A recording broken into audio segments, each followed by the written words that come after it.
Hi, my name is Lindsey Jackson, and for my MLIS project, I worked with Dot Porter, Curator of Digital Research Services at University of Pennsylvania's Kislak Center.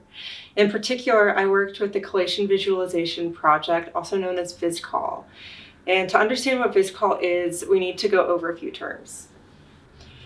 This is a bound book, also known as a codex in manuscript studies. And the study of bound books like this is called codicology.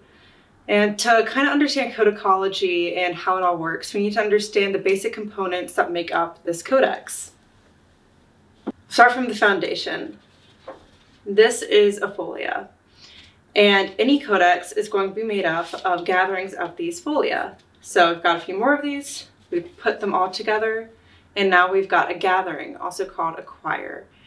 And any codex is just going to be made up of a bunch of these choirs. So I could have one that's 4, another one of 4, maybe one of 5, but it's missing a page, and one that is made up of 3. So that's kind of weird and kind of irregular.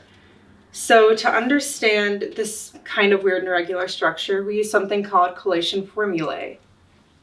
So collation formulae describe the collation, which is how all those choirs get put together. And understanding the collation of a codex is really important for understanding its structure, and understanding what into making it. However, most digital versions of manuscripts are not equipped to visually represent a book's collation. Instead, they provide images of each page and perhaps some external images of the binding, relying on the collation formula to convey the codex's internal structure. This is a simplified example of what a collation formula might look like. This is one for the model that I just showed you, the codex that was made of 2 choirs of 4, 1 choir of 3, and 1 choir of 5 with 1 page removed. Since each folio consists of 2 leaves, then we double the amount of folia. So for example, the choir of 5 becomes a choir of 10 in the formula. Still though, this is a little bit complex, and it becomes even more complex when you look at manuscripts that you might encounter in the wild, so to speak. These formulae are useful in many ways, but they can provide an obstacle to new researchers, and also they lack a lot of standardization.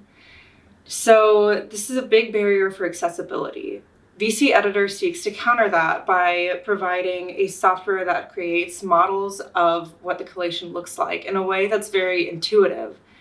In fact, if you look at the model, you'll see that it just looks like a side view of a choir, like this. Notes and images may be added to each leaf within the model, further enriching one's ability to understand the physicality of the codex. In my work on this project, I created 39 models in VC Editor. Dot would send me a list of manuscripts, and I would go through and look at the record and the digitization of the manuscript. I would put as much information as I could into VC Editor, and I would compare what I got in VC Editor to the images to check that sewings lined up, catchwords lined up, any of these other little clues that I could use to make sure that what I was getting was exactly a representation of the actual book. My remote experience largely emphasized the need for projects such as VisCall. A lot of times I could make do with the digitized image, but sometimes it was missing information such as the sewing, or I couldn't tell which side of a leaf was the hair side or the flesh side if it was made of parchment. All these little clues are essential, and they can be lost in digitization. In these cases, I would visit Philadelphia and view the manuscripts in person, and I would consult with Dot on some extra tricky points. So thank you, Dot. In total, I only had to make 2 half-day trips, which means this project would be pretty plausible for a future hybrid or remote worker.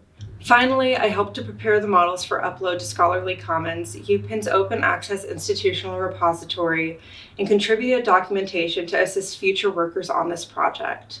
I'm thrilled to have been a part of VisCall and the overall mission to make special collections more accessible to all people, regardless of institutional affiliation, training, etc. Thank you very much for watching, and thank you to everyone who's helped me with this project.